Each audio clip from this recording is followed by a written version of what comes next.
FBR हुकूमत की जानिब से सेट किए गए टैक्स के आदाफ में मुसलसल नाकाम हो रहा है। एफबीआर को करंट फिस्कल ईयर के 8 माह के दौरान 601 अरब रुपए रेवेन्यू शॉर्टफॉल का सामना है। फरवरी में एफबीआर ने 850 अरब रुपए टैक्स जमा किया है। फरवरी में एफबीआर के टैक्स कलेक्शन का टारगेट 983 अरब रुपए का था। सिर्फ फरवरी का ही शॉर्टफॉल 133 अरब रुपए रहा है। एफबीआर के रेवेन्यू में 28% का इजाफा हुआ है, लेकिन अभी भी एफबीआर मुकर्रर करदा हदफ से काफी पीछे दिखाई देता है। जुलाई से फरवरी के दौरान इनकम टैक्स कलेक्शन 3.52 ट्रिलियन रुपए तक पहुंच गई, जो कि 3.25 ट्रिलियन रुपए के टारगेट से 279 अरब रुपए ज्यादा है।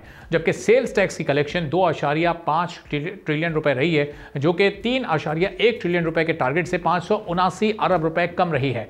फेडरल एक्साइज ड्यूटी की मद में एफबीआर ने 467 अरब रुपए वसूल किए हैं, जिसका हदफ 599 अरब था, यानी 132 अरब का शॉर्टफॉल यहां भी मौजूद है। इसी तरह कस्टम ड्यूटी की कलेक्शन 820 अरब की रही है, जो कि 995 के हदफ से 175 अरब रुपए कम है।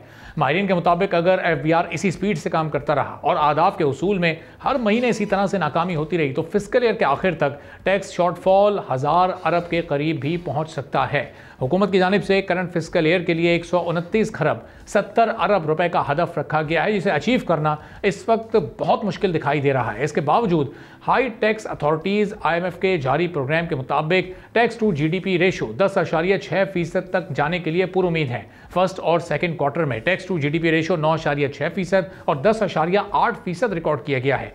एफबीआर हुकाम के मुताबिक माली साल की तीसरी सहमाही में ये टैक्स टू GDP रेशो 10.6% से कुछ कम रहेगा, लेकिन चौथी सहमाही में 11% से तजावुज़ कर जाएगा। IMF के साथ एग्रीमेंट के मुताबिक हुकूमत फंडिंग प्रोग्राम के 37 माह के दौरान टैक्स टू GDP रेशो को कम से कम 3% बढ़ाकर इसे 13 से ऊपर ले जाना चाहती है। लेकिन अब यहाँ पर सवाल ये पैदा होता है कि ये सब होगा कैसे, क्योंकि आपको ये भी बताएं कि हुकूमत पहले ही रवा माली साल का बजट जो बजट है वो खसारे में पेश कर चुकी है। जो एफबीआर के टारगेट्स अभी हासिल नहीं हो पा रहे हैं, टैक्स शॉर्टफॉल बढ़ता जा रहा है। हुकूमत ने नए माली साल के बजट की तैयारी शुरू कर दी है और IMF का मिशन भी 7 अरब डॉलर्स के कर्ज के जायजे के लिए इस वक्त पाकिस्तान में मौजूद है।